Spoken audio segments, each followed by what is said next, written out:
KPS public school, Karnataka public school, ಹೊಸ ಎಳನಾಡು, ಈ ಶಾಲೆಯ ಆವರಣದಲ್ಲಿ ಒಂದು ಬೋರ್ವೆಲ್ಲನ್ನು ಕೊರೆಸಿದ್ವಿ. ಭಾಳ ಚಿಕ್ಕ ಮಟ್ಟದಲ್ಲಿ ನೀರು ಬರ್ತಾಯಿತ್ತು. ಇತ್ತೀಚೆಗೆ ದೇವರಾಜ್ ರೆಡ್ಡಿಯವರು ಈ ರೀತಿ ಮಳೆ ಬಂದಾಗ ಇಂಗು ಗುಂಡಿಗಳನ್ನು ಮಾಡಿ ಅದನ್ನು ಕುಡಿಲಿಕ್ಕೆ ಯೋಗ್ಯವಾದಂಥ ನೀರನ್ನು ಒದಗಿಸೋದಕ್ಕೆ ಸಾಕಷ್ಟು ಟೆಕ್ನಾಲಜಿಯನ್ನು ಬಳಸಿದ್ದಾರೆ.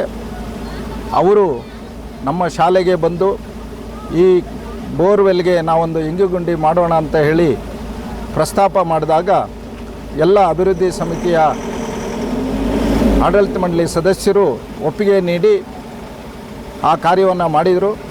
ಇವತ್ತು ಆ ಒಂದು ಶ್ರೀರಾಮತೀರ್ಥ ಅನ್ನೋಂಥ ಒಂದು ಇಂಗುಗುಡ್ಡಿಯಲ್ಲಿ ಇವತ್ತು ಆ ಒಂದು ಕೆಲಸವನ್ನು ಮಾಡಿ ಉದ್ಘಾಟನೆ ಮಾಡಿದ್ದೀವಿ.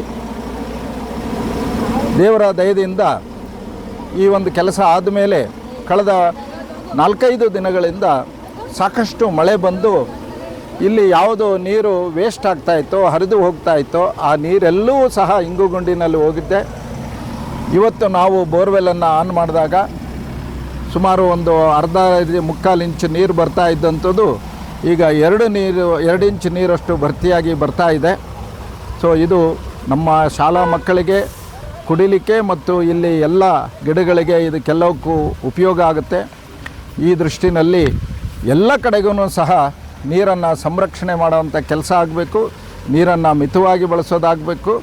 ಇದು ನಮ್ಮ ದೇಶದಲ್ಲಿರುವಂಥ ಸಂಪತ್ತೇನಿದೆ, ಅದು ಖನಿಜ ಸಂಪತ್ತಿರ್ಬೋದು, ವನ ಸಂಪತ್ತಿರ್ಬೋದು, ಜಲ ಸಂಪತ್ತಿರ್ಬೋದು, ಅದು ಪೀಳಿಗೆಯಿಂದ ಪೀಳಿಗೆಗೆ ಆಗಬೇಕು. ಇವತ್ತು ಆಧುನಿಕತೆಯ ಹೆಸರಿನಲ್ಲಿ ನಾವು ಇವತ್ತು ಇವರೊಂದು ಉದಾಹರಣೆಯನ್ನು ಕೊಟ್ಟರು. ನಾವು ATMಗೆ ಹಣವನ್ನು ಭರ್ತಿ ಮಾಡಿದಾಗ ATMಿಂದ ತೆಗಿಲಿಕ್ಕಾಗುತ್ತೆ, ನಾವು ಬರೀ ತೆಗಿತಾ ಇದ್ದೀವಿ, ATMಗೆ ಹಣ ತುಂಬಿಸೋವಂಥ ಕೆಲಸ ಆಗ್ತಿಲ್ಲ. ಅಂದರೆ ನೀರು ತುಂಬಿಸೋವಂಥ ಕೆಲಸ ಆದಾಗ ನೀರು ಉಪಯೋಗಕ್ಕೆ ಮಾಡಲಿಕ್ಕೆ ಬರುತ್ತೆ. ಆ ದೃಷ್ಟಿನಲ್ಲಿ ಇವತ್ತು ಭಾಳ ಸಹಕಾರಿಯಾಗಿದೆ. ನಾನು ಧನಂಜಯ ರೆಡ್ಡಿ ಅವರಿಗೆ ಶಾಲೆಯ ಪರವಾಗಿ ಮತ್ತು ನನ್ನ ವೈಯಕ್ತಿಕವಾಗಿ ಅವರಿಗೆ ಧನ್ಯವಾದಗಳನ್ನು ಸಮರ್ಪಣೆ ಮಾಡ್ತಾರೆ. ಸರ್, ದೇವರಾಜ್ ರೆಡ್ಡಿ. ದೇವರಾಜ್ ರೆಡ್ಡಿ ಅವರು, ಕ್ಷಮಿಸಿ. Thank you sir. ಅದು ಕರೆಕ್ಷನ್ ಮಾಡ್ಕೊಳ್ಳಿ. 1,000 ಅಡಿ ಬೋರ್ವೆಲ್ಲು ಆಳಕ್ಕೆ ಹೋದರೂ ನಮಗೆ ನೀರು ಬರಲಿಲ್ಲ. ಹಾಗಾಗಿ ಕೊನೆಗೆ ನಾವು ಆ ಕಡೆ ಅಲ್ಲಿ ಒಂದು ಬೋರ್ ಹಾಕಿದ್ವಿ, ಅದರಲ್ಲಿ ಒಂದು ಅರ್ಧ ಇಂಚು ನೀರು ಬಂತು. ಕೊನೆಗೆ ನಾವು 1 ಕಿಲೋಮೀಟ್ರ್ ದೂರಕ್ಕೆ ಹೋಗಿ ಒಂದು ಬೋರ್ವೆಲ್ ಹಾಕಿ ಅಲ್ಲಿಂದ ಪೈಪ್ಲೈನ್ ಹಾಕಿ ನಾವು ಸದ್ಯ ಕುಡಿಲಿಕ್ಕೆ, ಶೌಚಾಲಯಕ್ಕೆ ನೀರನ್ನು ಬರುವಂಥ ವ್ಯವಸ್ಥೆ ಮಾಡಿದ್ವಿ. ಇದೆಲ್ಲರಿಗೂ ನಮಗೆ ಗೊತ್ತಿದೆ. ಆದರೆ ಈ ಸಮಯದಲ್ಲಿ ದೇವರಾಜ ರೆಡ್ಡಿಯವರು ನಮ್ಮ ಶಾಲೆಯ ಬಗ್ಗೆ ತಿಳ್ಕೊಂಡು ಅವರೇ ಒಂದಿನ ನನಗೆ ಫೋನ್ ಮಾಡಿದರು. ಈ ಶಾಲೆಯಲ್ಲಿ ಒಂದು ಇಂಗುಗುಂಡಿ ಮಾಡೋಣ, ಇದು ಕುಡಿಲಿಕ್ಕೂ ಯೋಗ್ಯವಾಗಿರುತ್ತೆ, ಮಳೆ ನೀರು ಮುಂದೆ ಕುಡಿಲಿಕ್ಕೂ ಯೋಗ್ಯವಾಗಿರುತ್ತೆ ಅಂತ ಹೇಳಿದರು. ಆ ಸಮಯದಲ್ಲಿ ನಾನು ಇಲ್ಲಿಗೆ ಬರೋನಿದ್ದೆ, ಅವರೂ ಬರಲಿಕ್ಕೆ ಹೇಳಿದರು. ಅಲ್ಲಿ ಪ್ರೈಮರಿ ಸ್ಕೂಲಲ್ಲಿ ಒಂದು 4 ಕೊಠಡಿಗಳ ನಿರ್ಮಾಣ ದೃಷ್ಟಿಯಿಂದ ಒಂದು ಪೂಜೆಯನ್ನು ನಾವು ಅವತ್ತು ಮಾಡಿದ್ವಿ. ಇವತ್ತು ಅವಳು ಬರ್ತಾ ಇದ್ದಾಳೆ. ಹಾಗಾಗಿ ಅವತ್ತು ಹೇಳಿದಾಗ ನಾವು ಇವರು ಮಾಡಿರೋದನ್ನು ಒಂದು ಸ್ವಲ್ಪ ನೋಡಬೇಕು ಅಂಥೇಳಿ ಅಧ್ಯಕ್ಷರು, ಕೆಲವು ಶಿವಮೂರ್ತಿಯವರು, ನಮ್ಮ ಸದಸ್ಯರು, ನಾವೆಲ್ಲ ಅಲ್ಲಿ ಚಿತ್ರದುರ್ಗಕ್ಕೆ ಹೋಗಿದ್ವಿ. ಚಿತ್ರದುರ್ಗದ ಒಂದು ಮಠದಲ್ಲಿ ಈ ರೀತಿ ಒಂದು ನೀರಿನ ಸಂರಕ್ಷಣೆ ಮಾಡುವಂಥದ್ದು, ಮಳೆ ನೀರನ್ನು ಒಂದು ಸಂರಕ್ಷಣೆ ಮಾಡಿ ಕುಡಿಲಿಕ್ಕೆ ಅಂತೇಳಿ ಅಲ್ಲಿ ಸುಮಾರು ದೊಡ್ಡ ಟ್ಯಾಂಕ್ ಒಂದು ಮಾಡಿ 1 ಲಕ್ಷಕ್ಕೂ ಹೆಚ್ಚು ಲೀಟರ್ ನೀರು ಇಡಿಸುವಂಥದ್ದು ಮಾಡಿ ಆ ಮಠಕ್ಕೆ ಪೂರ್ತಿ ಬಳಕೆ ಮಾಡುವಂಥದ್ದು, ಕುಡಿಯೋದಕ್ಕೆ ಮತ್ತು ಅಡುಗೆಗೆ ಎಲ್ಲವೂ ಸಹ ಮಳೆ ನೀರಿನಿಂದಲೇ ಮಾಡ್ತೀವಿ. ಈ ಥರದ ಅನೇಕ ಪ್ರಕಲ್ಪಗಳನ್ನು ಅವ್ರು ಮಾಡಿದ್ದಾರೆ, ನಮಗೆ ಅಲ್ಲಿ ಗೊತ್ತಿದೆ. ವಿಶೇಷ ಅಂತ ಹೇಳಿದರೆ ಪ್ರಧಾನಿ ಮೋದಿಯವರು ನೀವು ಆ ಕೆಲಸ ಮತ್ತು ಅದನ್ನು ವಿಡಿಯೋ ಮಾಡಿ ಕಳಿಸ್ಕೊಡಿ, ನೀವು ಬಹುಮಾನ ಗೆಲ್ಲರಿ ಅಂಥೇಳಿ ಒಂದು ಹೇಳಿಕೆಯನ್ನು ಕೊಟ್ಟಿದ್ದರು. ಅದನ್ನು ಗಮನಿಸಿದ ಮೇಲೆ ಇವರು 10 ನಿಮಿಷದೊಳಗಡೆ ಹೇಗೆ ವಿಡಿಯೋ ಮಾಡೋದು ಅಂತ ಹೇಳಿ ಯೋಚನೆ ಮಾಡಿ ಕೊನೆಗೆ ಒಂದು 7 ನಿಮಿಷದಲ್ಲಿ ಅವರು ಕೆಲಸ ಏನೇನಾಗಿದೆ ಅದೆಲ್ಲ ವಿಡಿಯೋ ಮಾಡಿ ಕಳಿಸಿಕೊಟ್ರು. ಅವರಿಗೆ ಪ್ರಧಾನಮಂತ್ರಿಗಳಿಂದ ಬಹುಮಾನವನ್ನು ಸಹ ಕೊಟ್ಟಿದ್ದಾರೆ. ಹಾಗಾಗಿ ಅವರು ಈ ಸಲಹೆಯನ್ನು ಕೊಟ್ಟರು. ಇಲ್ಲಿನ SBC ಕಮಿಟಿ ಅವ್ರ ಜೊತೆಗೆ ಚರ್ಚೆ ಆದ ಮೇಲೆ ನಮ್ಮ ಇದಕ್ಕೂ ಮಾಡಬಹುದು ಅಂತ ಹೇಳಿ ತೀರ್ಮಾನ ತೆಗೆದುಕೊಂಡಿವಿ. ಆ ತೀರ್ಮಾನದಂತೆ ಕಳೆದ ವಾರ ಅವರೇ ಸ್ವತಃ ಬಂದು ಅವ್ರ ಟೀಮ್ ತೊಗೊಂಡು ಬಂದು ಇಲ್ಲಿ ಆ ಕೊಯ್ಲು ನೀರಿಗೆ ಏನೇನು ಮಾಡಬೇಕೋ ಅದೆಲ್ಲವನ್ನು ಸಹ ಟೆಕ್ನಾಲಜಿ ಉಪಯೋಗಿಸಿ ಮಾಡಿದ್ದಾರೆ. ಯೋಗ ಅನ್ನೋ ರೀತಿಯಲ್ಲಿ ಅದಾದ ಮೇಲೆ ಸಾಕಷ್ಟು ಮಳೆನೂ ಸಹ ಬಂದಿದೆ. ಬಂದಾಗ ನಮಗೆ ನೀರು ವೇಸ್ಟ್ ಆಗ್ತಾ ಇತ್ತು. ಇಲ್ಲಿಂದ ಈ ಕಡೆಗೆ ಹರಿದು ಹೋಗೋದು. ಸಾಮಾನ್ಯವಾಗಿ ಮಳೆ ಪ್ರಮಾಣ ಕಡಿಮೆ ಆಗಿಲ್ಲ. ಮಳೆ ಪ್ರಮಾಣ ಮೊದಲೆಷ್ಟು ಬರ್ತಾ ಇತ್ತೋ ಅಷ್ಟೇ ಬರ್ತಾ ಇದೆ. ಆದರೆ ಸಂರಕ್ಷಣೆ ಮಾಡುವಂಥ ವಿಧಾನಗಳು ಕಡಿಮೆ ಆಗಿದೆ. ಮೊದಲು ಹಳ್ಳಿಗೊಂದು ಕೆರೆ ಅಂತ ಇತ್ತು. ಈಗ ಹಳ್ಳಿಗೊಂದು ಕೆರೆ ಇಲ್ಲದೆ ಇರೋದ್ರಿಂದ ಬಂದ ನೀರು ಹರಿದು ಹೋಗುತ್ತೆ, ಆದರೆ ಶೇಖರಣೆ ಆಗಲ್ಲ. ಹಾಗಾಗಿ ಶೇಖರಣೆ ಆದರೆ ಭೂಮಿನಲ್ಲಿ ಇಂಗಿದ್ರೆ ನಮಗೆ ಸದಾಕಾಲ ನೀರು ಸಿಗುತ್ತೆ. ಹಾಗಾಗಿ ಇವತ್ತು ಕೊಠಡಿಗಳು ಸಂರಕ್ಷಣೆ ಆಗಿದೆ. ಇಲ್ಲಿಂದ ನೀರು ಕೊಠಡಿಗಳಿಗೆ ನುಗ್ಗೋದಿಲ್ಲ. ಈ ಬಂದಂಥ ನೀರೆಲ್ಲ ನಿನ್ನೆ ಮೊನ್ನೆ ಜೋರು ಮಳೆ ಬಂದಿದೆ ಅಂತ ನಾನು ಕೇಳಿದೆ. ಎಲ್ಲ ನೀರನ್ನು ಸಹ ಇಲ್ಲಿ ಇಂಗಿದೆ. ಭೂಮಿ ತಂಪಾದ ಮೇಲೆ ನೀರು ಶೇಖರಣೆ ಆದಮೇಲೆ ನಮಗೆ ಇನ್ನಷ್ಟು ಈಲ್ಡು ಚೆನ್ನಾಗಿ ಬರುತ್ತೆ. ಈಗ ಮೊದಲು ಇಷ್ಟು ಬರ್ತಿತ್ತೋ ಇಲ್ಲ ಗೊತ್ತಿಲ್ಲ, ಇಷ್ಟು ಬರ್ತಿಲ್ಲ, ಕಡಿಮೆ ಬರೋದು. ಸ್ವಲ್ಪ ಇಂಪ್ರೂವ್ ಆಗಿದೆ. ಇದಿನ್ನೂ ಹೆಚ್ಚು ಇಂಪ್ರೂವ್ ಆಗ್ತಾ ಹೋಗುತ್ತೆ. ನಮಗೆ ಬಹಳ ಅಗತ್ಯ ಇದ್ದಂಥ ಒಂದು ಕೆಲಸ ಅಂದರೆ ನಮಗೆ ನೀರಿನ ಸಮಸ್ಯೆ ಇತ್ತು. ಈಗ ಗಿಡಗಳು ಬೆಳೆಸಲಿಕ್ಕೂ ಯೋಚನೆ ಮಾಡ್ತಾ ಇದ್ವಿ. ಈಗ ಸಂಖ್ಯೆ ಜಾಸ್ತಿ ಆಗಿರೋದ್ರಿಂದ ಶೌಚಾಲಯಗಳಿಗೂ ನಮಗೆ ತೊಂದರೆ ಆಗಿತ್ತು. ಈಗ ನಮಗೆ ಅಲ್ಲಿ ಒಂದು ಟ್ಯಾಂಕ್ ಇದೆ, ಅದನ್ನು ನಾವು ಗಿಡಗಳಿಗೆ ಶೌಚಾಲಯಕ್ಕೆ ಬಳಸ್ಬೋದು. ಇನ್ನು ಕುಡಿಯೋ ನೀರಿಗೆ ಇವರು ಸಲಹೆ ಕೊಟ್ಟಿದ್ದಾರೆ, ಇಲ್ಲೊಂದು ಟ್ಯಾಂಕ್ ಕಟ್ಟಬೇಕು ಅಂತೇಳಿ. ಅದ್ರ ಬಗ್ಗೆ ಇನ್ನೂ ನಿರ್ಧಾರ ತೆಗೆದುಕೊಂಡು ಅದನ್ನು ಕಟ್ಟುವಂಥ ಕೆಲಸ ಆಗಬೇಕು. ಹಾಗಾಗಿ ಅವರು ಇವತ್ತು ಬಂದಿದ್ದಾರೆ. ಇದು ಒಂದನೇ ಕೆಲಸ. ಕಟ್ಟಡದ್ದು ನಮಗೆ 60 ಲಕ್ಷ MLA MP ರಾಜ್ಯಸಭಾ ಸದಸ್ಯರು ನಾರಾಯಣ್ ಅವರು, ನಾವು ಸ್ಪ್ಯಾನ್ ನಾರಾಯಣ್ ಅಂತೀವಿ ಅವ್ರಿಗೆ. ಸ್ಪ್ಯಾನ್ ಮುದ್ರಣಾಲಯ ಇದೆ ಬೆಂಗಳೂರಿನಲ್ಲಿ, ಭಾಳ ದೊಡ್ಡ ಮುದ್ರಣಾಲಯ. ಅದಕ್ಕೆ ಗುರುತಿಗೋಸ್ಕರ ಸ್ಪ್ಯಾನ್ ನಾರಾಯಣ್ ಅಂತ ನಾವು ಕರಿತೀವಿ. ಅವರು 60 ಲಕ್ಷ ಹಾಕಿ ಕೊಟ್ಟಿದ್ದು. ನಾವು ಕ್ರೆಡೆಲ್ಗೆ ಹೇಳಿದ್ವಿ. ಕ್ರೆಡೆಲ್ನವರೆಲ್ಲ ಬಂದು ಪೂಜೆ ಮಾಡಿದರು. ಒಂದು ಮೆಟ್ಲು ಮತ್ತು 3 ಕೊಠಡಿ ಆಗುತ್ತೆ, ಇನ್ನೊಂದು ಕೊಠಡಿ ಆಗಬೇಕು ಅಂತ ಹೇಳಿ ಕಡಿಮೆ ಬೀಳುತ್ತೆ ಅಂತ ಹೇಳಿದ್ವಿ. ತಕ್ಷಣ ನಾನು ನವೀನ್, ನಮ್ಮ ಇಲ್ಲಿನ MLC ಚಿತ್ರದುರ್ಗದಲ್ಲಿ ಇರ್ತಾರೆ, ಅವರಿಗೆ ಫೋನ್ ಮಾಡಿ ಮಾತನಾಡಿದೆ. ಈ ಥರ ನಿಮ್ಮ ಅನುದಾನದಿಂದ ಒಂದು ಸ್ವಲ್ಪ ಕೊಡಿ ಅಂತೇಳಿ. ಅವರು ತಕ್ಷಣಕ್ಕೆ ನಾನು ಕೊಡ್ತೀನಿ ಅಂತೇಳಿ 10 ಲಕ್ಷ ರೂಪಾಯಿ ಕೊಟ್ಟಿದ್ದಾರೆ. ಅದು ಫಂಡಿಗೆ ಹೋಗಿದೆ. ಆಮೇಲೆ ಅದು ಬರೋವಂಥದ್ದು ಇದೆ. ಹೀಗಾಗಿ ನಾವೇನು 4 ರೂಮು ಅಂದ್ಕೊಂಡಿದ್ವಿ, 4 ರೂಮ್ ಆಗುತ್ತೆ, ಸ್ಟೇರ್ ಕೇಸು ಆಗುತ್ತೆ. ಇದಿಷ್ಟು ಇದು. ಇನ್ನು ಬಸ್ಸಿಂದು ನಾವು ಪ್ರಯತ್ನ ಮಾಡಿದ್ವಿ. ನಮ್ಮ ಯೂನಿಯನ್ ಡೇ ದಿನ ನಮಗೆ ಶಾಸಕರು ಆಶ್ವಾಸನೆ ಕೊಟ್ಟಿದ್ದರು, ನಾವು ಒಂದು ಬಸ್ಸನ್ನು ನಮ್ಮ ಶಾಸಕರ ಅನುದಾನದಿಂದ ಕೊಡ್ತೀವಿ ಅಂತ. ತಕ್ಷಣಕ್ಕೆ ಅವರು ಅನುದಾನವೂ ಬಿಡುಗಡೆ ಮಾಡಿದರು. ಆದರೆ ಸರ್ಕಾರದಲ್ಲಿ ಇಷ್ಟು ಮಂದಗತಿನಲ್ಲಿ ಆಗುತ್ತೆ ಅಂತ ನಾನು ಯೋಚನೆ ಮಾಡಿರಲಿಲ್ಲ. ಈಗ 10 ತಿಂಗಳಾಯಿತು. ಮೊನ್ನೆನೂ DDPIಗೆ ಮಾತನಾಡಿದೆ. ಈ ಚಿತ್ರದುರ್ಗಕ್ಕೆ ಹೋದಾಗ ಅವ್ರು ಹುಡುಕೊಂಡೋಗಿ ಅದು ಯಾವುದೋ ಒಂದು ಹೋಟ್ಲಲ್ಲಿ ಊಟ ಮಾಡ್ತಾಯಿದ್ರು. ಅಲ್ಲಿಗೆ ಬರ್ತೀನಿ ಅಂತ ಹೇಳಿ ಅಲ್ಲಿ ಊಟಕ್ಕೆ ಅವ್ರ ಜೊತೆಯಲ್ಲಿ ಊಟಕ್ಕೆ ಕೂತು ಅಲ್ಲಿನೂ ನೆನಪಿಸಿ ಬಂದಿದೆ. ಅದು 1 ತಿಂಗಳ ಮೇಲೆ ಆಗೋಯ್ತು. ಹೀಗೆ ಸಾಕಷ್ಟು ಫಾಲೋಅಪ್ ಆದರೂ ಇನ್ನೂ ಬಂದಿಲ್ಲ.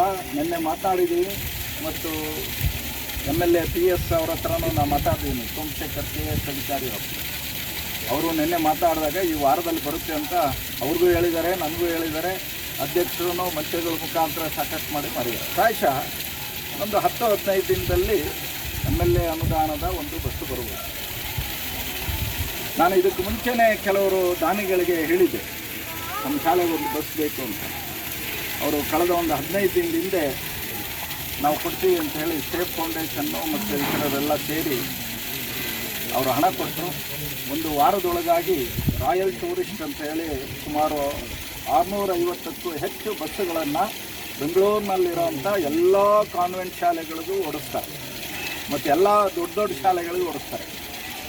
ಅವ್ರಿಗೆ ಹೇಳಿದಾಗ ಅಜ್ಜಿ ಒಂದು ವಾರದಲ್ಲೇ ಕೊಡ್ತೀನಿ ಅಂತ ಹೇಳಿ ಅದನ್ನು ತಯಾರು ಮಾಡಿ CCTV ಎಲ್ಲ ಕೂತ್ಕೊಳ್ಳೋ ವ್ಯವಸ್ಥೆ ಮತ್ತೊಂದು ಎಲ್ಲ ಏನು ಕಾನ್ವೆಂಟ್ ಸ್ಕೂಲ್ ಮಕ್ಕಳಿಗೆ ಬೆಂಗಳೂರಿನಲ್ಲಿ ಕರ್ಕೊಂಡು ಹೋಗ್ತಾರೆ ಅದೇ ರೀತಿಯಲ್ಲಿ ತಯಾರು ಮಾಡಿ ಒಂದು ವಾರದೊಳಗೆ ಕೊಟ್ಟು ಆ ಬಸ್ಸು ಕಳೆದ ವಾರ ಬಂದಿದೆ. ಇವತ್ತು ನಿಮ್ಮೆಲ್ಲ ಸಮ್ಮುಖದಲ್ಲಿ ಪೂಜೆ ಮಾಡಿ ಅದನ್ನು ಈ ಶಾಲೆಗೆ ಒಪ್ಪಿಸೋವಂಥ ಕೆಲಸ ಆಗುತ್ತೆ. ಸೇಫ್ ಫೌಂಡೇಶನ್ ನಂಗೆ ಕರೆದೆ ನಾನು, ಅವ್ರಿಗೆ ನೀವೇ ಕೊಟ್ಬಿಡಿ ಸರ್ ನಮ್ಮ ಪರವಾಗಿ, ಇನ್ನೊಂದು ಸಾರಿ ನಾವು ಬರ್ತೀವಿ ಅಂದ್ರೆ ಅವರು ನಮ್ಮ ಶಾಲೆಯಲ್ಲಿ ಕಳೆದ 6-7 ವರ್ಷದಿಂದ ಪ್ರತಿ ತಿಂಗಳು ಅಥವಾ 3 ತಿಂಗಳಿಗೊಮ್ಮೆ ಮೆಡಿಕಲ್ ಕ್ಯಾಂಪ್ಸು ಅವರೇ ಮಾಡಿಸ್ತಾರೆ. ಈ ಬಾರಿನೂ ಮೊನ್ನೆ ಆಗಿದೆ. ನಿಮಗೆಲ್ಲ ಸರ್ಕಾರ ಭಾಳ ಉದಾರವಾಗಿ ರಜೆ ಕೊಟ್ಟಿದ್ದರಿಂದ ಇನ್ನೂ 19ರವರೆಗೂ ರಜೆ ಕೊಟ್ಟಿತ್ತು. ಕೆಲವರಿಗೆ ಕೆಲಸ ಇತ್ತು, ಕೆಲವರಿಗೆ ರಜೆ ಆಯಿತು. ಮಳೆ ವಾತಾವರಣ ಇದೆ.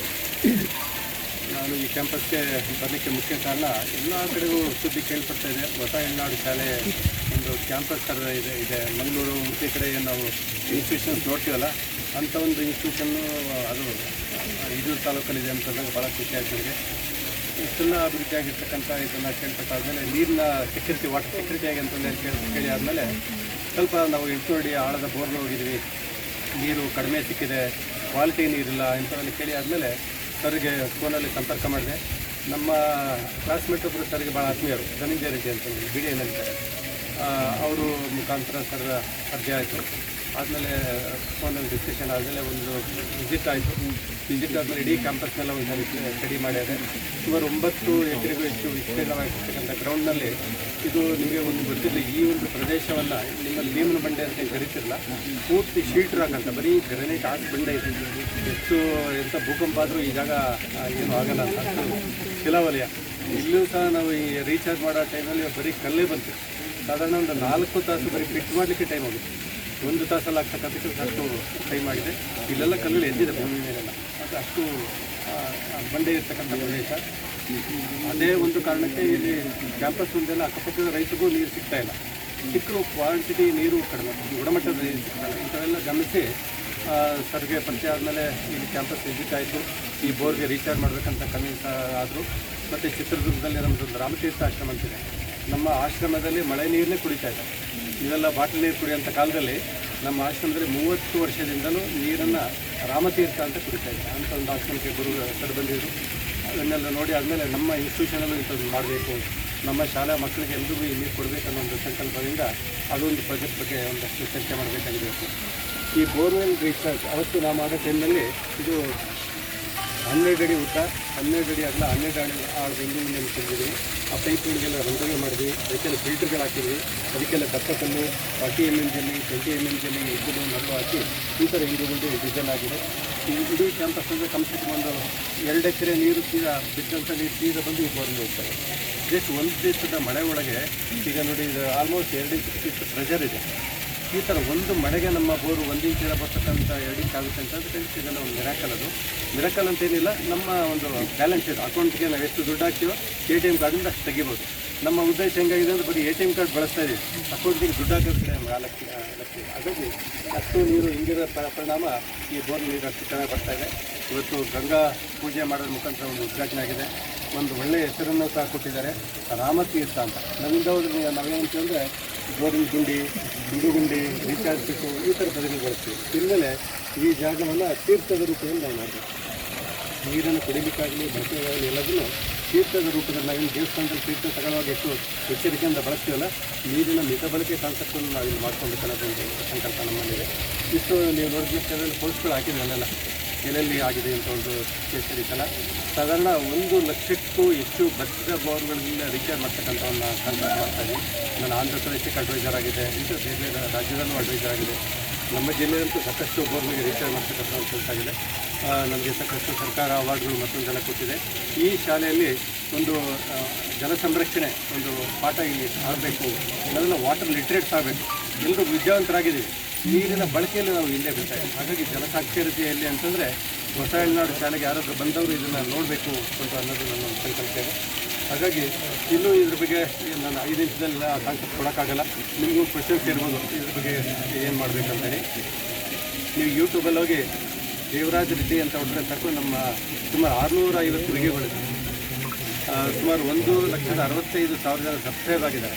ನನಗೆ ಆಲ್ರೆಡಿ ಸಿಲ್ವರ್ ಕ್ರಿಯೇಟರ್ ಅವಾರ್ಡೆಲ್ಲ ಬಂದಿದೆ. ಹಾಗಾಗಿ ನೀವು ಯೂಟ್ಯೂಬಲ್ಲಿ ಎಲ್ಲ ಮಾಹಿತಿಗಳನ್ನು ನೀವು ಪಡಿಬೋದು. ನೀರಿನ ಗುಣಮಟ್ಟ, ಕ್ವಾಲಿಟಿ, ಮರುಪೂರ್ಣ, ಕೆರೆಗಳ ಬಗ್ಗೆ, ಮರಕೊಯ್ಲ ಬಗ್ಗೆ ಎಲ್ಲದೂ ನೀವು ಅಲ್ಲಿ ಮಾಡ್ಬೋದು. ನಾನು ಮಾಡ್ತೀನಿ ಅಂತ ಇವತ್ತು ಉದ್ಘಾಟನೆ ಆಗಿದೆ. ನೀವು ಇದನ್ನು ಗಮನಿಸಿ, ಇದನ್ನು ಗಮನಿಸಿ ಆದಮೇಲೆ ನೀವು ಸಹ ನಿಮ್ಮ ಮನೆಗಳಿಗೆ, ನಿಮ್ಮ ತೋಟಗಳಿದ್ರೆ ಅಲ್ಲಿ ಸಹ ಇದನ್ನು ಅಡಾಪ್ಟ್ ಮಾಡಬೇಕು ಅನ್ನೋ ಒಂದು ಸಂಕಲ್ಪದಿಂದ ಇದಕ್ಕೆ ಅಂತ ನನ್ನ ಮಾತು ಮುಗಿಸ್ತೀನಿ. ಇವತ್ತು ಆ್ಯಕ್ಚುಲಿ ಇದಕ್ಕೆ ನಮ್ಮ STMC ಅಧ್ಯಕ್ಷರು ಮತ್ತು ಪ್ರಾಂಶುಪಾಲರು ಎಲ್ಲ ನೀವೆಲ್ಲ ಸಹಕಾರದಿಂದ ಇಂಥ ಒಂದು ಒಳ್ಳೆ ಕೆಲಸ ಆಗಿದೆ. ಏನಂದರೆ ಈ ಅಸೆಟ್ನ ಹಿಂಗೆ ಉಳಿಸ್ಕೊಳ್ಬೇಕು. ಮೇನ್ ಕೆಲಸ ಎಷ್ಟು ಮಾಡ್ತೀವಿ ಅನ್ನೋದು ಇಂಪಾರ್ಟೆಂಟ್ ಅಲ್ಲ.